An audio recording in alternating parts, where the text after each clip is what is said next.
That's right, folks. Welcome back. This is another all-new Motormouth Sports here on the Great Lakes Radio Network, Northern Lights Radio, NLradio.com. Go check them out. I am your host, motherfucking Dino, and of course, alongside me is the one, the only motherfucking Crazy Fins. What's up, man? What's going on, man? What's going on? You know, chilling, man. Just had a great fucking week, man. Some great preseason games, couple things to talk about, and you know, as always, NFL always got a bunch of fucking topics. Always. I mean, no matter what. Of course, man. It's that time of the season to talk about it, so let's go. That's it, folks. And now we got a new feature to add into the show. Something that me and Crazy have been talking, about for a while. We want to do a little bit more rigid, more timed session. Sometimes it's easy to do, no matter what you're watching, no matter what you're listening to. It's easy to kind of go over time, and then you end up running out of time. So instead of doing all that, we're going to introduce now here on Motormouth Sports our segment timer. I'm going to give us 5 minutes each subject. So I think it's going to make the world a difference, really, and kind of keep us just a little more organized. You know what I'm saying, Crazy? Oh yeah. Definitely a need. I mean, if we need to go over and people are interested in certain things we're saying, hit us up, let us know. We'll keep on going. But other than that, we got to stick to 5 minutes. And speaking of which, it's time to start off right now in our headline segment. A lot of shit that happened this last week, but this one's kind of old because it's really more of last week's business, not this week's. But a $30,000 fine was levied there on Jimmy Graham for his 2 dunks. Now, that honestly, if you do the math, it's about $15,000 per dunk. Too much or too little by the NFL?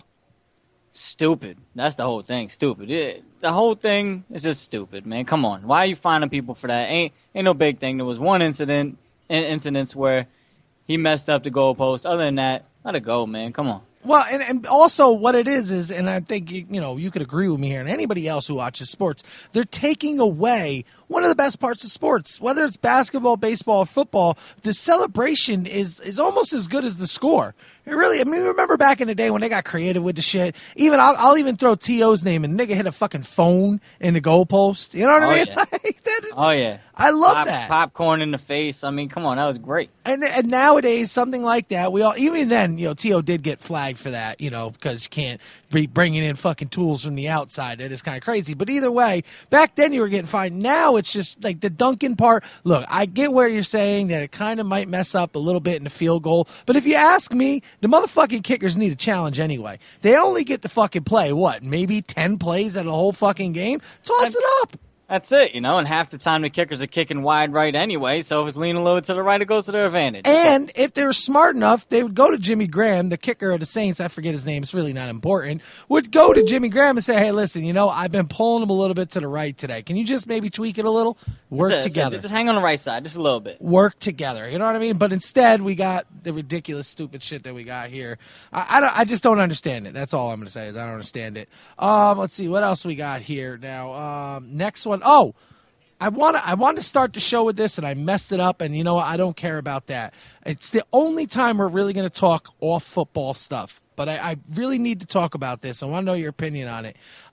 With the new commissioner in baseball, Bud Seedling is now out, and they have a guy, Rob Manfred.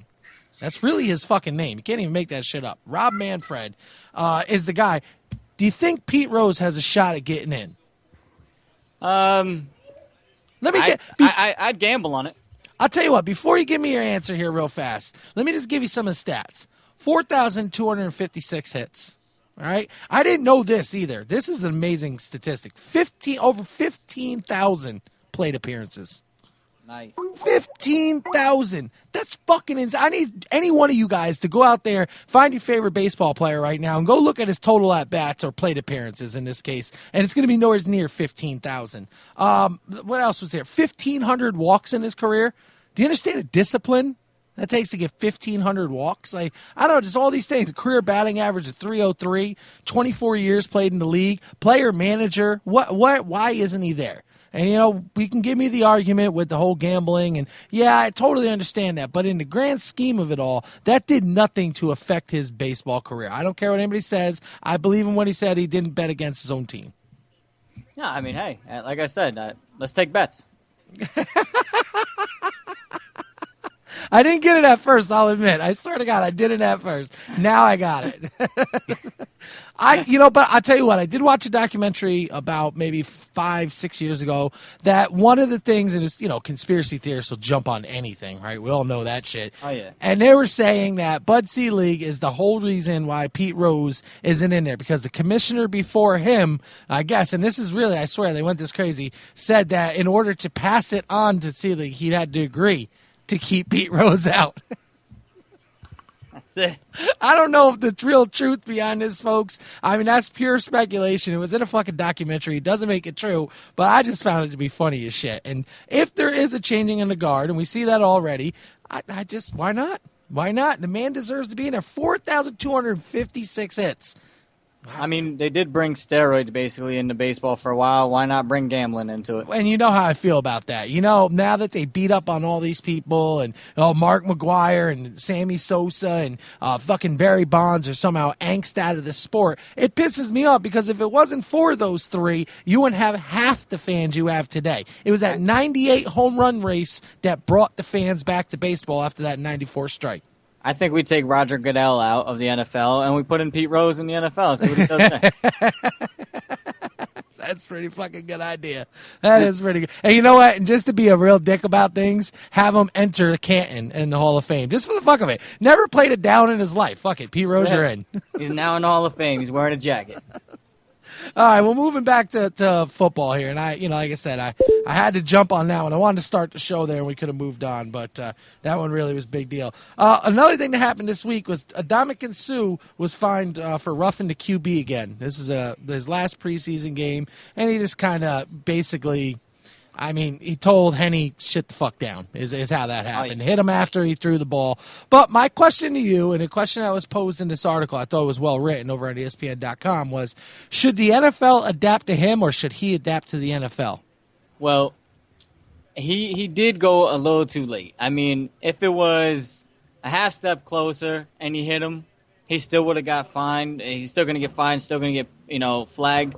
But that would have been a lot better for me. I would have been like, that's it. That's smash mouth football. That's what football was always about. That's what it should be about. And I think it should adapt more to Sue-like play than the little bullshit that they got going on now. Well, see, my argument on all this, I'm going to tell you, it bothers me, is because once again, we kind of have a pussified league. And yes, roughing the passer is an actual penalty. In this case, I happen to agree with you, it was late, but there's a million times where it's called and it really isn't. And to get more back to my question here, this is the first time Sue has gotten himself in trouble with the NFL for, he's stepped on motherfuckers, he's bit people supposedly, and fucking that dude deserved to be stepped on, though. He was holding his leg. Like, what are you doing, man? Sue ain't got the ball. What you still holding it for? Let go. But, and where the question is really going with is the NFL making it to where defensive players can't play the game. And should them defensive players then adjust themselves to the rules, or should they say, no, I'm going to play football the way it was meant to be played and just deal? Because obviously Sue ain't changing.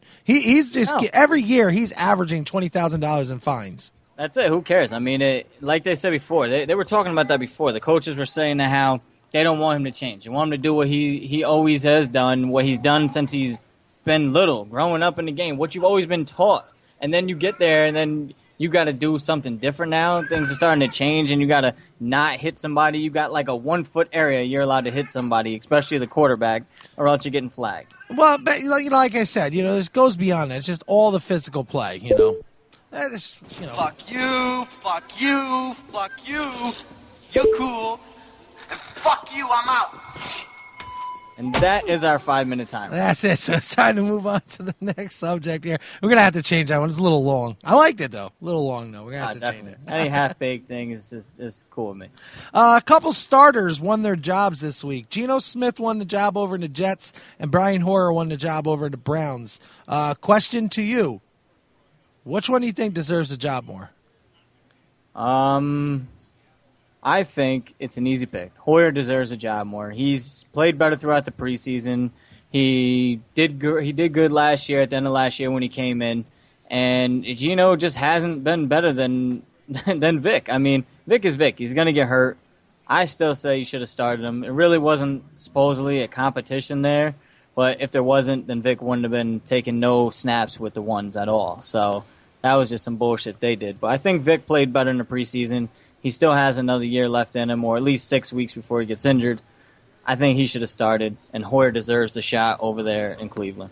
See, now, I'm going to be honest with you. I agree with you on the Hoyer part. He definitely deserved the job. I don't care what anybody says more than Johnny Manziel. Obviously, there's reports that Johnny Manziel doesn't even know the playbook. You can't start somebody who doesn't know the playbook. But why not? Well, come on. We already know how that goes. That's fundamentals. But at the same time here, I'm going to disagree with you over in the Jets. That was Geno's job.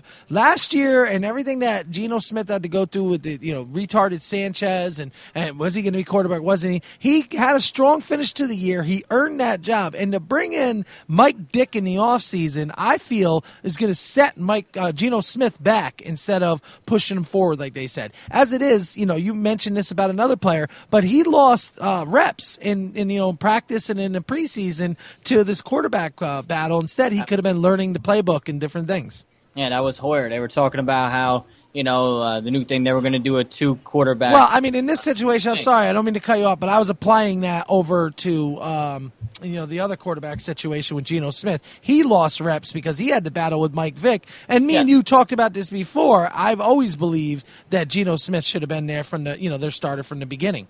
So yeah, no, definitely. I know where you're going. Yeah, he did lose reps, but they were saying, when I was telling you about before, was they were saying that how Hoyer lost reps to the so-called battle with Manziel, and Manziel should have never even had reps with the ones because he didn't know the playbook. There's a lot of things he couldn't get into, and you could tell he's not a pass first or pass second or pass third guy. He's a run every play whenever he can, and he doesn't trust his arm. He had that guy 4 yards in front of him for a nice, easy first down. He decided to run around for 5 minutes and tire himself out just to get 1 yard to get the first down, where he could have ended the play by just a nice little dump. Nobody was near him. He could have got 6-7 yards on the play.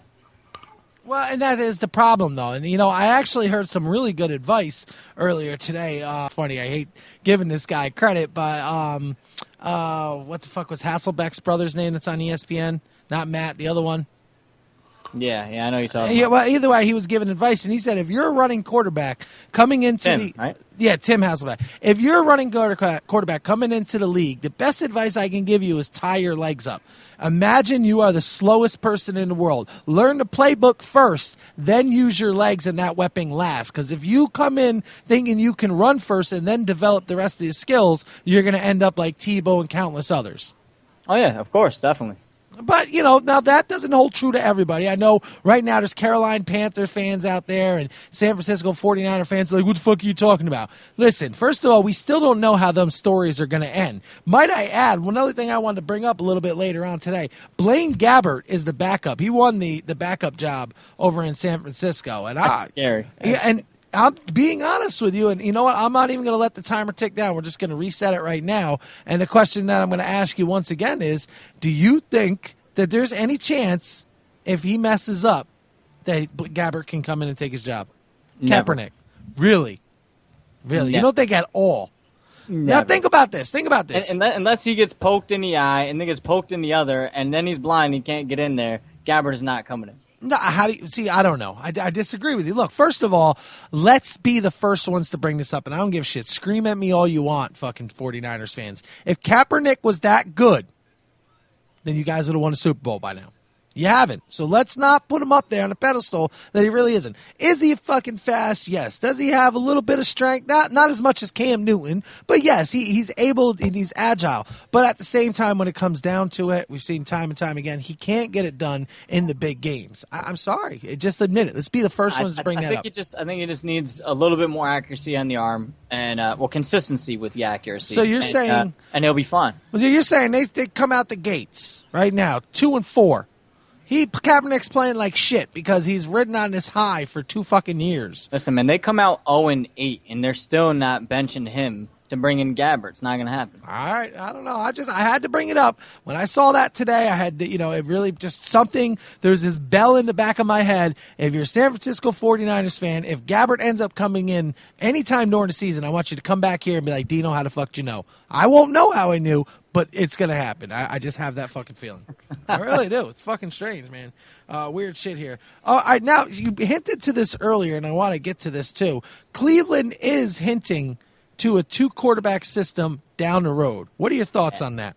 Well, I mean, I don't think it's going to work, but if you're planning on bringing in Manziel to be your guy forever, it's not going to hurt later on to maybe throw in some plays here and there for him just to get him acclimated back into the game while he's sitting the bench the whole year. I mean, that's the whole thing. And like they were saying is that they think that, they're not going to do it right away and for a little bit because Hoyer lost a lot of reps to Manziel in the quarterback competition. So they got to get him just straight in there, straight going, with the ones and letting it rock out like that for a little bit. Well, there is a part of me that actually likes.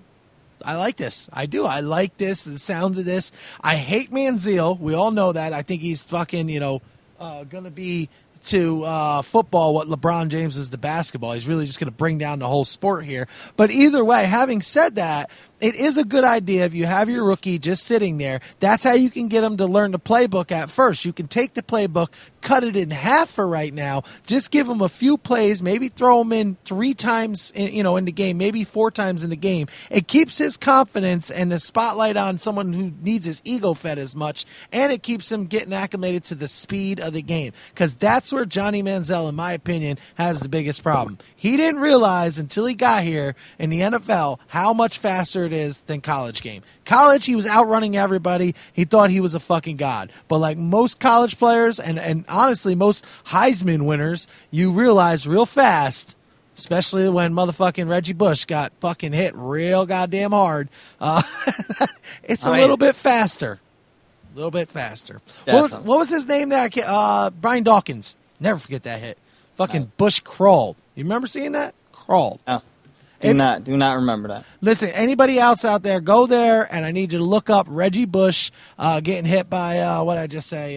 Brian Dawkins. And I swear to God, you're going to see one of the most vicious hits you'll ever see in all of football. Not just that, if they have the whole clip, it's about a minute and a half, you're going to see Reggie try to walk and then get down on his knees and start crawling. Shit is fucking amazing. I wish we had football like that. He didn't get flagged for that game either. Just want to throw that out there. Nice. Yeah, there was no flag there. Anyway, I just want to take a quick minute here. We got a minute left on this subject anyway before we move on here. And I just want to give a shout-out to nlradio.us. That is Northern Lights Radio. We are simulcasting on there right now. Why don't you guys go check that out? And my boy Adam Fordham has really put together a nice internet radio station. That's pretty much what it is there. He's got a nice lineup. He has The Resistance with Nick Larson. He has Tank Radio that plays on there. Last night he had the Every Man's Every Day. I don't know exactly how the show goes. I'm sorry. It's the worst promo in the world. But please, just go check it out because it really is cool stuff. And I also want to give a shout-out to Great Lakes Radio Network over on Spreaker. We are simulcasting there right now. Those guys, Scott and everybody from Tanked Radio, it's great to have them be a part of the network and be able to bring you the show there. So shout out Rick over in the chat over there in Great Lakes Network. Nice. Rick is in the house. I didn't even know that. Good shit there, man. And Rick, we got to get together on that little bit of fantasy trades. And by the way, can we just bring that up real quick before I was going to take a break, but let's bring that up real quick. Just a quick question for you. Are you like me, or are you like the rest of this world, it seems? Isn't preseason in fantasy supposed to be for trading and getting your roster set? Where the fuck is everybody? That's what I'm saying. No, definitely, man. You gotta get the trades in, get your team set, try to get the little edge on the other people who you might be able to say, oh, you need a running back. All right, I'll give you this running back. Pull one of the better wide receivers. Set your team up. Get it going. Something. And I'm just saying, I'm not the only one. Now, I will admit, in our fantasy league, which, by the way, you can find on NFL.com if you're interested and, you want our listeners want to track us, just search Motormouth Sports League, Motormouth's Fantasy Football, I'm sorry. Motormouth Sports Fantasy Football, and you'll find us on there. But our league did have the draft a little early this year. I will admit that. But still, we can't act like nobody, I don't know many people that draft and then the next day the season starts, No, that's one of them quick last-minute things that certain people do. But, you got to do it early. You got to get it going. If you're into football, it's just what it's all about. All right, folks, well, we're going to take this quick break.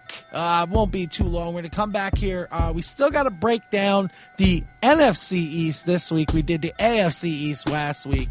And then a couple other, injury updates that we're going to get to. Some stuff happening down in Carolina, speaking of Cam Newton before. So this is Motormouth Sports.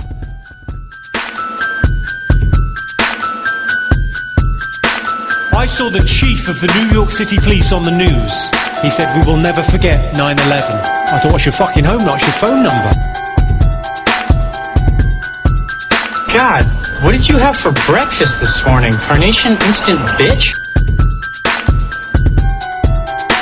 That's just me saying something terrible because it makes me laugh that it upsets you. That's all that is. Just so you know, it's just enjoyable to me that you're upset. That's all it is. That guy's the Deion Sanders of retards.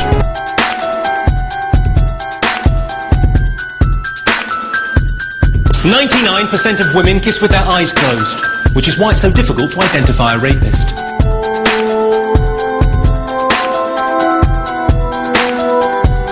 Like I'm gonna put a bullet hole in your fucking forehead and I'm gonna fuck the brain hole. Oh, Jesus, here we go. I feel like I'm taking crazy pills! We have a gang shooting on 3rd and Main, 3 wounded, 1 dead. Is it me or is rap music just getting lazier?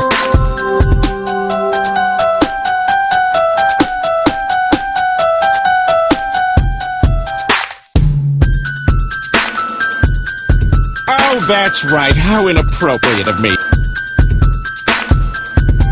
I felt guilty once, but she woke up halfway through.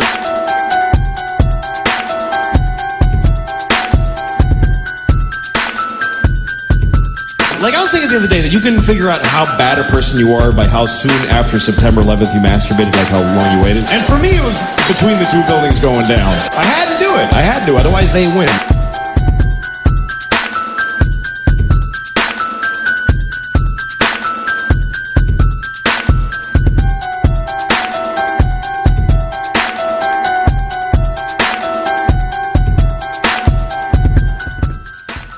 That's right, folks. Welcome back. This is Motormouth Sports, streaming live at Great Lakes Radio Network, NLRadio.us, and Northern Lights Radio. I am your host, motherfucking Dino. Along with me is the one, the only Crazy Fins. Yes, sir. Yes, sir. What's going on, everybody? That's right, folks. Man, I gotta tell you, I think I'm just gonna use this music for everything. It's great. It really It's a is. sick beat, man. It is. And actually, maybe some of my listeners are out there like, man, this beat sounds familiar. I will admit, and I didn't realize this until earlier today, I've actually used this beat before in a project of mine. Just totally forgotten. But, of course, it's my project. The shit kicked ass, so that's all you need to know. Anyway, folks, we are back here, and last week we got to the AFC East. We went through all the teams there. This week we're going to go through the NFC East. And, of course, my retarded ass threw away the wrong paper today. So Crazy Fins is going to take it while I go search the paper. All right. Yeah, well, NL East, who we got? We got Giants, Eagles, Redskins, and who? That's right. I forgot. Giants, Eagles, Redskins, and whoever the hell else. But I think we got to start off with the Eagles. They're the team that did their thing last year, came up with Nick Foles, who was a nobody quarterback, and surprised a lot of people. Without Deshaun Jackson this year, what are they going to do, though? That's what people are asking. All right. Sorry, finish. It's all good. No, I'm sorry. I didn't mean to cut you off. I literally just put on the headphones, didn't know if you were there. Found the piece of paper, and you know what? You want to know the best part about it? It was right here in front of me the whole time.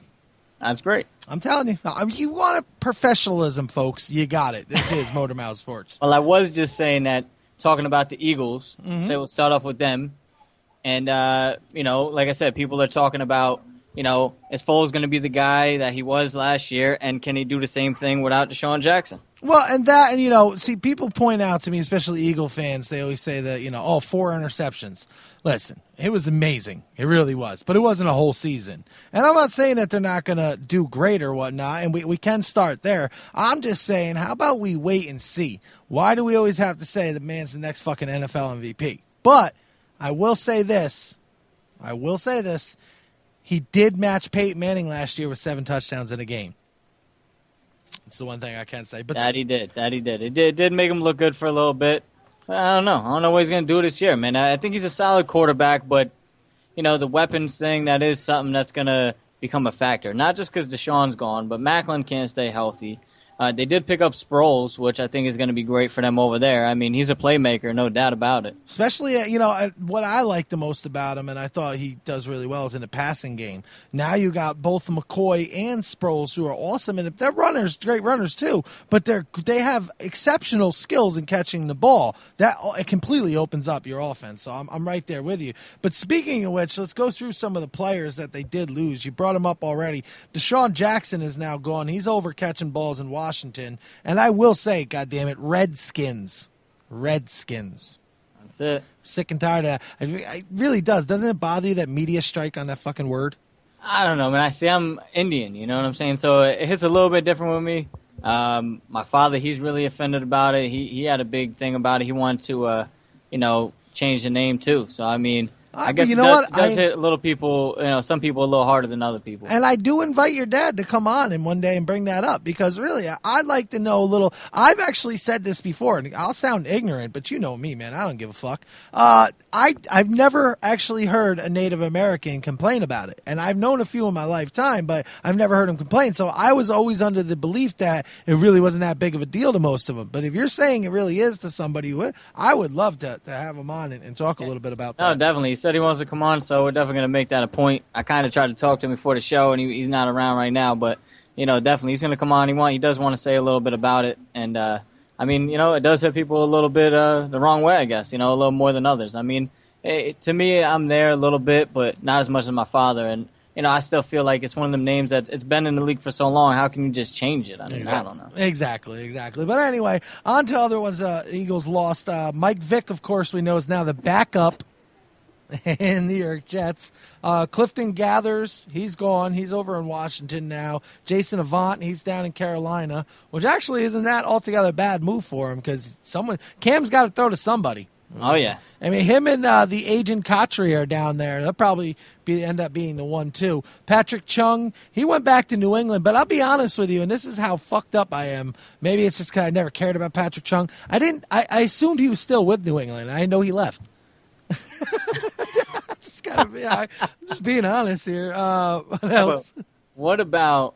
I know we just switched teams, but man, all right. Oh well, no, Sanchez, right? Yeah, no. He's over there. But now, what about his play, man? Did you even see any of it? He's playing pretty solid. I have. I've actually, I only seen a little bit myself, but I have read up a lot. There's been a lot of articles, which I got to give a lot of credit to the NFL beat writers out there, for giving him, because for years, Mark Sanchez, butt fumble, shit like that. It really been hard on him, but they've given him credit where credit is due. But maybe it was just the organization, man. Maybe it was just that Jets organization that fucks everybody up. He's over there and he's striving for, to be something again. What Chip Kelly said that, hey, you don't want to trade him or let him go. He's doing great, but if a trade comes up that they like, they're all for it. I just never liked Sanchez at all. Even coming out of college, I thought he was more overrated than anything. But of course, me too. But I mean, hey, if he's going to do his thing, and there's quarterbacks in the league that are starters that ain't as good as what he's showing to be right now. So. Well, I will say this. The Eagles, in my opinion, do, preseason stats mean nothing. We know this, but they do lead the league right now in passing and, and just overall offense. So if that's just any bit of an indicator when we get to week 1, they will be a team, to be feared. Like we said, just the addition of Darren Sproles alone, in my opinion, really puts that running game at the next level just because of the versatility. Yeah, I think it's going to be better for them in the passing game, actually, because they got rid of Deshaun. I think they're going to use them both. Boyd's going to be the runner. Fuck you. And you're cool. Sproles is going to catch a lot of passes. Fuck you, I'm out. It's unforgiving, that motherfucker. Next team. Exactly. Let's go over here. And I wanted to talk about. I love hating on the Dallas Cowboys. I really do. And, you know, a lot of the fans, they will post things like, you know, oh, you know, for someone who hates this team, you sure do talk about them a lot. And I figured it out. I just got to say, I figured it out. I look at the Dallas Cowboys like I look at the Yankees. And what I mean by that, people who know me personally, and you know me personally, I enjoy a Yankees loss almost more than a Mets win. I know that's fucked up, but it's true. And when Dallas keeps having these 8-8 seasons, I can't lie. I'm eating this shit up like fucking red beans and rice. It's fucking amazing. It's only because they're labeled America's team. Like the Yankees are labeled everybody's favorites because they're the bandwagon team. When they win, you know, which it was for a lot of years, people just jumped on the bandwagon. So yeah, but what they win? It's easy win for people like me and you who love underdogs, who love our team, no matter what we're doing, winning, losing, choking, trading people who are the best, whatever. Nolan Ryan. Yeah, I mean, it's easier for us to root for them kind of people and to really root against the people that other people are rooting for, you know, which are the favorites. I hate the favorites. Yeah, I think there is some truth to that. I happen to be with you there. But looking at some of the people that they lost, Jason Hatcher, he's over in Washington. And, you know, I don't mean to sound weird here, but have you caught the theme yet so far with two teams? Washington was buying a lot of motherfuckers. Oh, yeah. Oh, yeah. So, Phil Costas, their center, he's now in Indy, which is big. And then, of course, the biggest one of them all, and I don't care what anybody says, DeMarcus Ware is now over in Denver playing on the defense with Peyton Manning. That's pretty good shit right there, man. I think we got two different opinions on that one. I think he's just getting too old. He's overrated. He's not as good as what he's going to be. This year is probably his last year at showing anything decent, only because he's not on the Cowboys anymore. And I think that's going to be it for him, man. No, see, and I'm 100% against you there on that one. I know. I can't believe that you would actually think that DeMarcus Ware would go from one of the top 10 pass rushers in the NFL to just falling off the fucking edge of the world because he switched from wearing a star on his helmet to a fucking horse. I can't believe No, it's not even that. I didn't think he was that last year. I mean, even with the injuries and everything else, it seemed like everybody knew what he was all about, and he couldn't get around, you know, none of the ends anymore. I think he's not going to be the threat that he used to be, and he'll be one of the middle-of-the-road guys from here on out. Well, listen, we're going to have to see how that happens. I completely disagree. I think he's still going to be up there. He's completely healthy finally. But either way, more losses by the Dallas Cowboys there. Miles Austin's now catching passes over in Cleveland. And no matter what they say... We're trying, because he did a lot of drops already. All right, you know, you are right there. But no matter what they say, that is going to be a big deal. Let's see. And then a couple other ones here. Ernie Sims, he's in Arizona. He's old as shit. And Edgar Jones, he's a free agent. They just dropped his ass. Said, fuck you. I'm done with you. Picked up Brandon Whedon. I think it was a great pickup. I always liked Whedon. And they're going to need somebody back there when Romo gets re-injured here because, you know, he's still not doing right back from the injury. So I think Whedon's going to get some playing time this year. And he showed a pretty solid performance, for just coming into the organization in the preseason here. So I can't wait for that. Well, I'll tell you this, the same question applies, of course, that I've asked you, over there with Kaepernick. I'm going to ask that same question. I think it's valid. I think Cowboy fans don't want to hear it, but I think it's valid. Do you think, outside of injury, I'm talking just by pure play, Romo comes out, throws fourth quarter interceptions like he's known to do, can't get it done, they're 2-6. Do we see Whedon in that game? At 2-6, no. Maybe if it's like 2-7 already, and they're playing their 10th game, I think maybe, yes. Because I think they're going to be like, you know what, he's sucking shit, we're sucking shit, he's injured, let's not ruin the injury anyway, let's bring in Whedon, let's change the pace, let's make Dez a little happier, let's throw some balls to him, let's get some points on the board. It's hilarious, actually, and I remember this from back in Whedon's draft. I was watching the draft that night, and there was a couple of analysts that compared him to Tony Romo. So in the back of my mind, I'm laughing a little bit here because now they're on the same fucking team. Just whatever, That's just me, And maybe that's why they picked him up so quick, too. It was like, hey, that's the guy who reminds us of him. Let's get him over here. And he's a smart guy, you know what I'm saying? He's past the childhood baby shit, too. He's a couple years older than the rest. And I think he's going to do good in the league here. I think he's going to learn a little bit behind Tony Romo. As long as you don't watch his fourth quarter, end of game or playoff performances, he'll be fine. All right, we're going to run just a little bit over here because that's why I shut off the alarms. They know, fuck you. Don't fuck me, fuck you on that one here. And the other thing is I just want to ask one more question here. Dallas, do you think 8-8 is the fate this year, or do you see them worse? Give me above or below 8-8.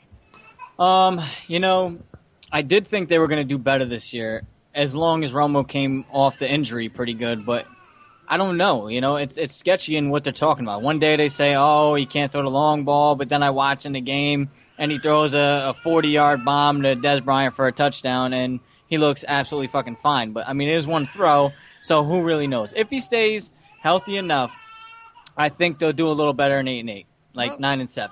But other than that, if he's just gonna, do what they're saying, and his back just ain't right, I think they're gonna be a 7-9 at best team.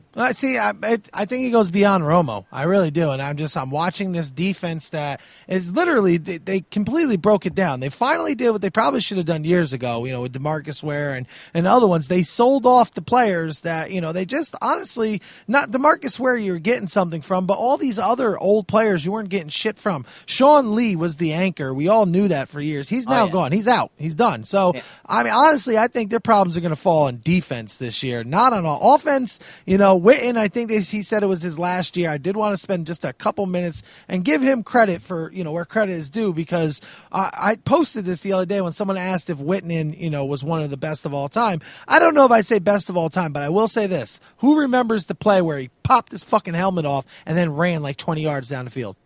Yeah, no, definitely, man. He's definitely one of them guys who's a tough guy. He's not afraid to run up the middle. He don't give a shit. He's a football player. Gotta give it up to him. That's it. So, all right, now we can move on to our next team here, and I'll just reset that counter because we kind of went a little over there. Oh. The Giants. Now, this fucking list is, I'm not lying. The fucking Giants, you talk about cleaning house here. I don't even think it goes beyond that. I think they just bought a whole new team. I'm pretty sure of it here. I'm just going to try to make this fast, so let me just riddle these names off. We'll go through them a little bit afterwards. Andre Brown, gone. David Wilson, retired. Let's see, what else we got? Linval Joseph, gone. Rudy Mundy, gone. Brandon Myers, gone. Hakeem Nicks, gone. Bear Pascal, gone. Terrell Thomas, gone. Justin Tuck, gone. Keith Rivers, gone. David Boss, gone. Kevin Booth, gone. David Beal, gone. That's a big deal, no pun intended. Brandon Jacobs, of course, he was gone. Sean Roberts, gone. Aaron Ross and Corey Webster, all gone. I think I listed their whole starting lineup. Oh, yes. That's pretty crazy. Now, of course, David Wilson, we all know, he retired because of, was it spine troubles? Yeah, he had problems with the spine. And then Andre Brown, he went over to Houston, and then got let go from Houston. Preseason stuff. They just let him go. It's one of them things where you're like, man, you thought maybe he'd still do something in Houston. They need somebody over there after losing Tate, but I don't know. I don't know what the deal is with that. There must be something going on that we don't see, as people, fans who watch the game, because I really thought, just last year that Wilson was, could have had the potential of being a pretty decent running back. So it's shocking to see, like you said, not only is he, on a different team, but now he's a free agent. Oh, yeah. Let's see, what other big names that show up on here that I thought were pretty... Hakeem Nicks. I just got to bring him up because, listen, if you are watching the preseason, you watch any of the Colts games, Hakeem Nicks has caught like fucking, I don't know, he's only caught maybe 8 or 10 passes, but he's been targeted like 16 times. And I don't know, man, for fucking starters in preseason game, and if that's anything that's going to happen in the season, fantasy players find Hakeem Nicks. You're going to want to hold on to him. Yeah, no, I definitely think he's one of them guys that go under the radar. He had Manning thrown to him before, and, he's one of them guys that closes his eyes and wings it, so you never know who the fuck's going to catch it. I will admit, though, Andrew Luck reminds me a little bit of Eli Manning. Like, if Eli Manning weren't retarded all the time. Because Andrew Luck has that poise the whole game where Eli somehow just turns on the switch in the fourth quarter. I don't know how, but... it's fucking crazy, I talk about that all the time with people, They always ask in every group I've ever been in, a question comes up at least once a week, how the fuck did Eli Manning win 2 rings? He prays a lot in between plays. I would think so, man. So he's got a really good relationship with God. He really must have, because I tell you, man, he just comes out of nowhere, closes his eyes, throws the ball as hard as he can, and his receivers catch it. It's exactly how it goes down, though. Really true. Just some other big let-goes here that I think are noteworthy. Justin Tuck, I talk about. He's over in Oakland. Yeah. And, you know, Oakland stepped up their game on defense over there, man. They really did with names. You know what I'm saying? Scheme and other shit, I don't know about all that. But, Tuck, I think that was a big name that got let go, and I think that I think they should have held on to him, man. He's still got time. He's still got years left. And I got to say, fare thee well to Brandon Jacobs. I don't think any team's going to be signing him anytime soon. So, with him being released and a free agent, I think we've seen the last of that fat motherfucker. Really, I'm sorry. Hey, he was good for them 1-2-yard runs, though, man. He really was. Yeah, for one season. Because ask San Francisco how he was in goal line fucking runs. You know what I mean? It didn't work out well there. He had to go begging back to the Giants after last year. They didn't have anybody. They couldn't keep one running back healthy last year at all. So, but on the key pickup, speaking of running backs here, we got to talk about this. Rashard Jennings comes over from Oakland. And I'm high as shit on that man. Yeah, best pickup by far. And I know people are starting to know who he is now, but I was talking about him 2 seasons ago when he was over in Jacksonville backing up Mojo, and then he went over to Raider Nation and started backing up for and anybody who's in the Motormouth Sports Fantasy Football League, you can go and check last year's records and see that I was up on this guy in week 3. Week 3, I put him on my team, and he ended up being one of my top 5 scorers in the whole team. So, yes, and I do got him this year. I did trade for him, nice little trade. Did pick up Rashard Jennings. Did see that, but once again, rest of the league, where the fuck are our trades at? Some other names that came over, I thought was kind of cool. Dominique Rodgers-Cromartie is now in a Giants uniform. And he has been showing some good signs there, man. He's playing defense like no other right now. Robert Ayers is another one that went over from Denver's. He's the defensive end that's now suiting up in a Giants uniform. Kellen Davis, I thought Kellen Davis to me is kind of big. I don't know what's happening with him in training camp. I don't know. I didn't really see what, if he's still there, even if he's still on the team. I'll be honest with you. But when I did first see this, think about this. The Giants let go of what I thought, was their best chance of a tight end. He's now playing for the Bears a couple years back. So, after Shockey, they were kind of lacking there for a while. Boss hung out for a year. Then he went to Arizona and flamed out. I'm trying to think of the other guy who's playing for the Bears now. That is... And I cannot for the life of me. Actually, he just came back from a whatchamacallit, too. He just got in trouble over there for hitting somebody in practice, I think it was, and then came back. And now he just started playing again. God damn it, man. Talk about fucking professionalism. Here we go, folks. But either way, it's still pretty good. Quentin Demps is joined up over there. Now, to me, older name is, but if they were trying to find some veteran leadership on a defense, that's your man. Oh, yeah. So, I thought they did some pretty good moves over there, man. I really like. And, of course, this one, my buddy, I swear to God, he came over the other day. I had my list, just sitting in a notebook on my table, and all this. And he's going through them, and he's like, oh, yeah, did you see the Giants got Manningham back? I'm like, yeah, but who the fuck gives a shit? That's you really cracked me up with that shit. But Martellus Bennett is Martellus Bennett. Yes, you're right. They actually picked him up from Dallas too. Dallas got rid of him. So yes, Martellus Bennett. Thank you for that one. But either way, back to the Manningham thing. Yes, I will give him credit and say that he bailed Eli Manning out on that sideline catch in the second Super Bowl, just like David Tyree did in the first Super Bowl. But other than that. Yeah. That's it. That's the highlight of his career, and I say highlight and nothing with an S because that was it. That's it. The long and the short right there, folks. That's it. Yeah, 49ers tried to take a chance on him, and they realized, we got better guys that are playing a practice squad. Yeah, we will. I'll tell you what. You don't call us, we'll call you.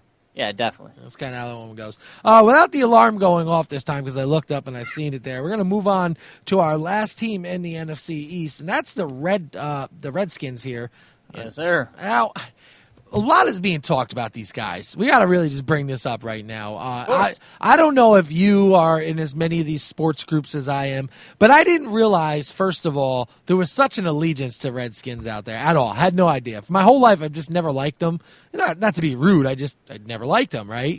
Clinton Portis was, to me, the first acceptable cross-dresser in the NFL. Him and Michael Sam have something in common.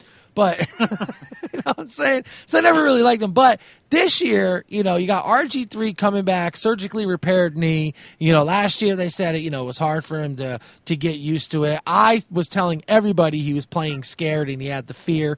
But now all of a sudden this year, everybody, you add Deshaun Jackson, you get a healthy RG3, and motherfuckers are smoking crack in Washington thinking they got a Super Bowl team. Yeah, man. I mean, they have a solid team. If RG3 doesn't play with the fear, which I think he's going to play a little bit better this year, I don't think he's going to be old first-year RG3 and beast like a motherfucker. But as long as he has a middle-of-the-line season, it's definite playoffs. I don't think anything other than that. I watched the Steelers game. That's the one playoff game I caught of the Redskins. And I'm telling you, I still saw the fear in that man.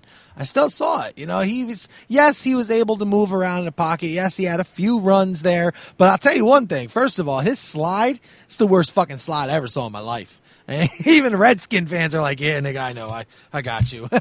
There's a lot of bad slides, man. I'll tell you. Oh, my God. Like, literally, in one of the slides in the game, he slid so bad that he almost stood right the fuck back up. It's like, oh, shit, wait a minute, I got to go down.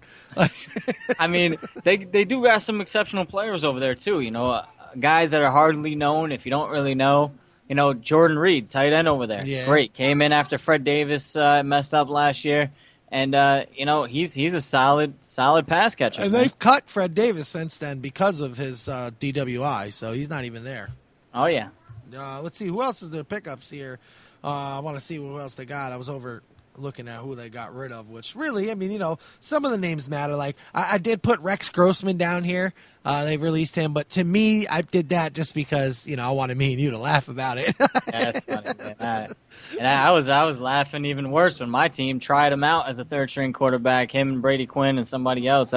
Why even have him fucking throwing the ball around, man? Let him sit down. Sexy Rexy, man. Cracking me up here. It really is. Really, like, but the biggest pickup in my mind that I think is under the radar and nobody's really talking about is Andre Roberts from Arizona.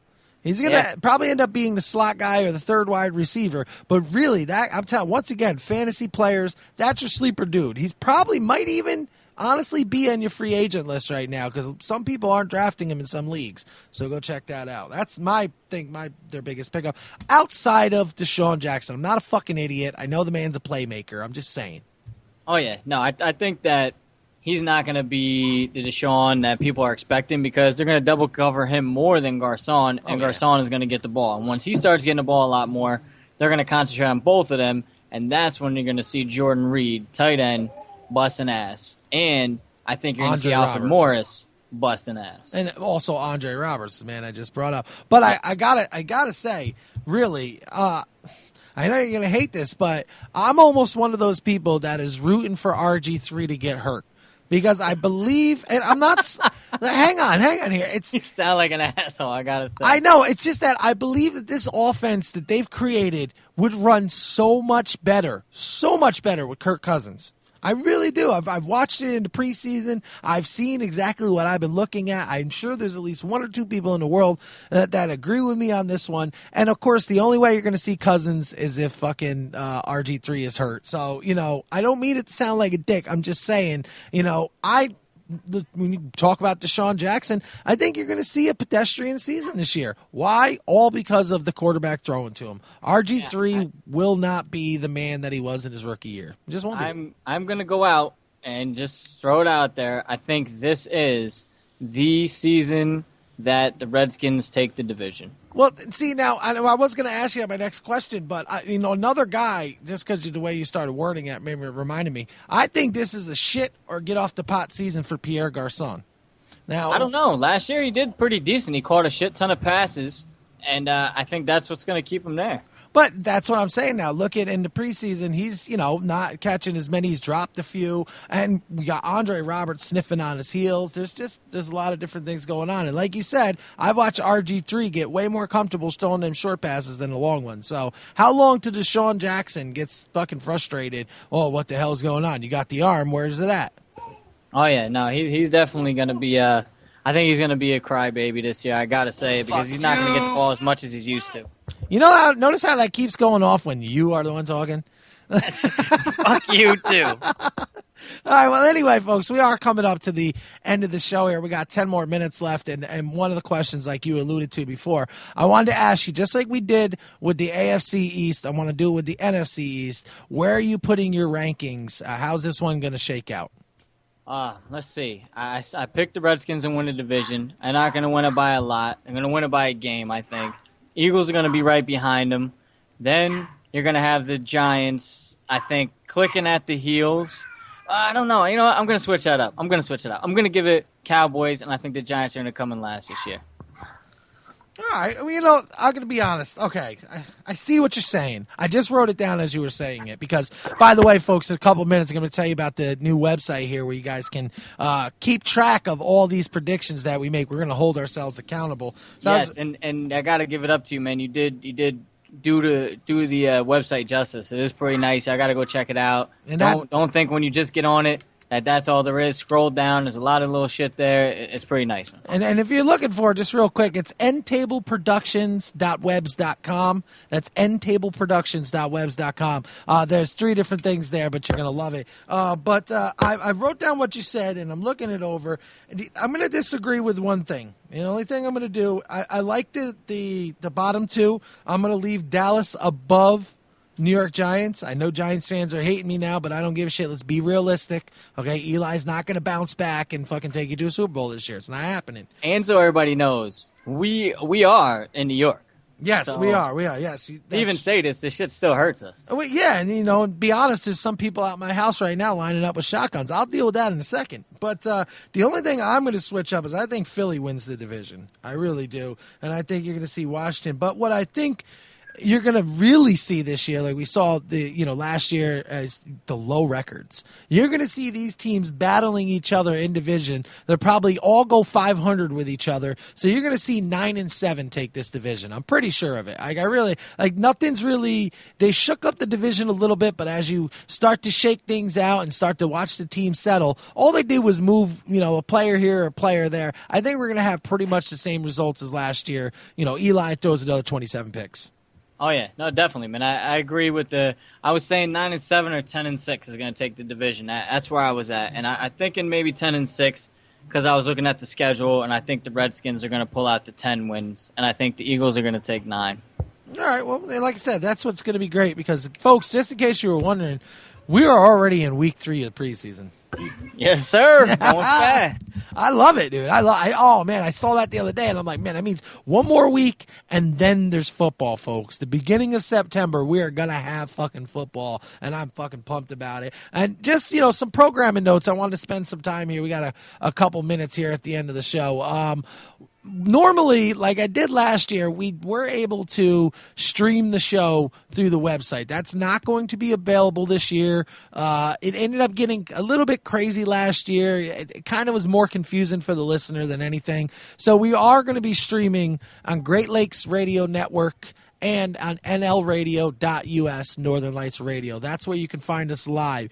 But as soon as the episodes are over, they're going to be downloaded to endtableproductions.com. So you can always hear, .webs.com. So you can always hear our latest one. And then, of course, we'll have our predictions and our records on our pick'ems. Because, of course, as the football season gets closer, me and Crazy are going to go through our pick'ems each week and our fantasy stardoms and sit-ems. You're going to find all of that on endtableproductions.webs.com, Motormouth Sports page. Oh, yeah.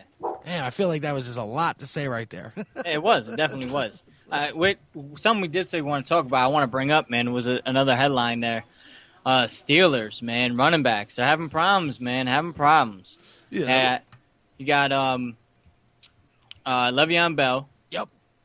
DUI and marijuana. And then you got LeGarrette Blount, marijuana. Both going to be out. They both still played in the preseason. I don't even know who the hell their backups are. I don't know what they're going to do over there.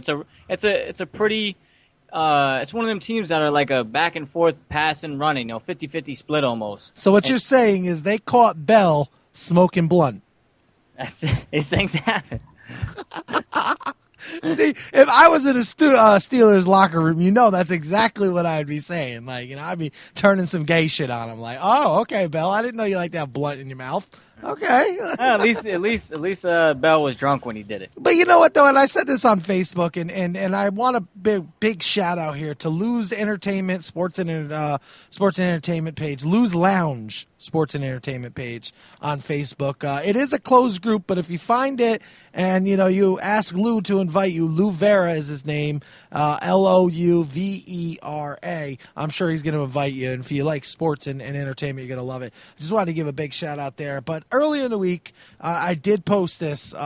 It's fucking weed, folks. It's fucking weed. I really think that the NFL, not just all sports, I think we're wasting our time. We are spinning our wheels, especially if it's a player, that lives in Denver or Washington, which is the two states where it's legal right now. I mean, really, I think we need to get over it. It's not a performance-enhancing drug. Ask anybody who's ever smoked it. It does not help you fucking with sports at all. If anything, it hinders the shit out of you. We've all been to that fucking Saturday court down at the park, and you see the motherfucker hacking up the lung because he just got done smoking the L. Yeah, he's not improving his game. So I'm just saying, I think it's time we finally let this shit go and stop wasting time and money on it. Yeah, no, I mean, I don't know. It's one of them things that as it's getting more legalized, I think things might change. But at the same time, alcohol is legalized, but you're banned to do certain things with that. You can't, drink during the game, shit like that. So who knows what the hell they're going to do. And the one thing I will say to the players, don't get me wrong, there's a little bit of responsibility on the players, and that's what you're bringing up. There is that responsibility. Don't smoke during the fucking season, goddammit. It's just the same that I'm not going to smoke and go to my job. You don't smoke and go to your fucking job. Or it's just how it goes. And if there's drug testing, you're making it a big deal by being retarded and, smoking during the season. You got a whole off season. I don't think people understand how much time they get in vacation. They get more vacation time than a school teacher. So I don't want to hear this shit. You got all the time in the world to smoke. Shut the fuck up. Oh, yeah. So anyway, folks, we are coming up to the end of this. And I got to say, I liked the counter this week. I liked our clock. I think we're going to keep that. Clock was definitely cool. Fuck you. Fuck you. Clock was cool. We are going to change that up. Hey, and if you guys have any suggestions out there, by the way, and what sort of sounds you want to hear, that'll let us know there. Please let us know. Oh, shit, I do want to give a shout out there to Guy Shea hanging out in the chat. Crazy, where the fuck you at, man? Yes. No, he is there. I did say what up to him. I just forgot to mention him in the show. My bad. But what else? So we're going to keep the timer here. Like I said, look forward to stuff. We're going to have fucking football picks each week, and we're going to keep that record. Like that, to me, that's a big deal because I really know that I could pick games better than you, so I need to prove it on that one. And, of course, yeah, definitely. We'll definitely not see that happening, but you will see the picks and the records, and you're going to see I'm going to be on time. And we'll also look forward to our fantasy football stardoms and sit-ems. We're going to have that every week. So some new segments. We're going to have to drop a couple headlines in order to get these through, but trust me, folks, we got this. And you can find us every week, Saturday nights. And I think we agreed on 10 o'clock normally. 10 o'clock. This is the one exception because I'm going out with wifey, trying to get some roadhead, get some things going on over there. Listen, and you know what? We all know you got to put in a QT to get the booty. That's how it fucking goes. So you can normally find us at 10 o'clock Eastern Standard Time. That's p.m., folks. Great Lakes Radio Network, nlradio.us, Northern Lights Radio. And, of course, you can catch us all week long over at endtableproductions.webs.com, Motormouth Sports page. For everybody here at Motormouth Sports, I am your host, motherfucking Dino. That's Crazy Fins. Yes, sir. And I want y'all motherfuckers to just chill to this motherfucking beat.